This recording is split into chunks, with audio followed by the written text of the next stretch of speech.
অবকাঠামোগত সমস্যায় ভুগছে দেশের ক্রীড়া অঙ্গন। ভালো মানের খেলোয়াড় তৈরি করতে হলে অবশ্যই সেই মানের সুযোগ সুবিধা প্রয়োজন। সেই ভাবনাকে বাস্তবে রূপ দিতেই ময়মনসিংহের ত্রিশালে অলিম্পিক ভিলেজ গড়ে তোলার পরিকল্পনা রয়েছে বাংলাদেশ অলিম্পিক অ্যাসোসিয়েশনের, জানালেন বিওএ এর মহাসচিব। স্বাধীনতার ৫৪ বছর পরও দেশের ক্রীড়াঙ্গন এখনও কাঙ্ক্ষিতভাবে ঘুরে দাঁড়াতে পারেনি।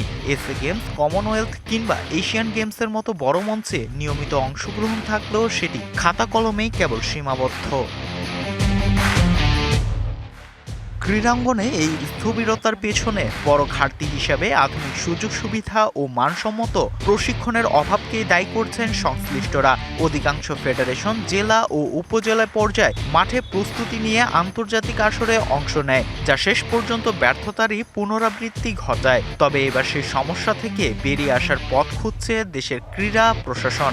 ময়মনসিংহে ত্রিশালে প্রস্তাবিত অলিম্পিক ভিলেজ তৈরির পরিকল্পনা বিওএর, যেখানে থাকবে বিদেশি কোচ, দীর্ঘমেয়াদী প্রশিক্ষণ ও জেলা পর্যায়ে ট্যালেন্ট হান্ট কার্যক্রম। নতুন এবং ফিরে আসা গ্রাহকদের জন্য নগদে চলছে ক্যাশব্যাক সহ প্রতিদিন হাজারো উপহার জেতার সুযোগ। হবে আশা আর ফেরা, সারপ্রাইজ সেরা। ৫৪ বছর আমরা পার করেছি, তো সেই জন্য আমরা চাই যে প্রত্যেকটা ইভেন্টের জন্য, আমাদের 50টা ইভেন্টকে আমরা এখন কাউন্ট করছি, প্রত্যেকটা ইভেন্টের জন্য আমরা চাই ইন্ডিভিজুয়াল একটা কমপ্লায়েন্স করা ইন্টারন্যাশনাল লেভেল একটা যেন ভেন্যু থাকে, যেখানে বিশেষ করে ট্রেনিং, আবাসন, ডাইনিংয়ের ফ্যাসিলিটিসটা থাকে, যাতে আমাদের দেশের ছেলেমেয়েরা নিরবচ্ছিন্ন প্র্যাকটিস করার জন্য থাকা এবং খাওয়ার ব্যবস্থাটা থাকে।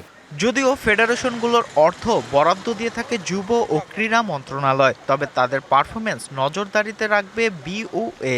পাশাপাশি অপ্রয়োজনে ফেডারেশনের কর্মকর্তারা বিদেশ ভ্রমণ বন্ধে কঠোর নজরদারি রাখার কথা জানিয়েছেন বিওএ এর মহাসচিব। জবাব দিতে চাব, পাশাপাশি এটা আমাদেরকে সবাইকে চিন্তা করতে হবে। অলিম্পিক মনে করতেছে আমরা যা করছি যথেষ্ট, আপনারা দেখছেন কিছু হচ্ছে না, কেন হচ্ছে না? এটা সমন্বয় কোথায়? যার যাওয়া প্রয়োজন সেই যাবে, যার প্রয়োজন নাই সে কখনোই যাবে না।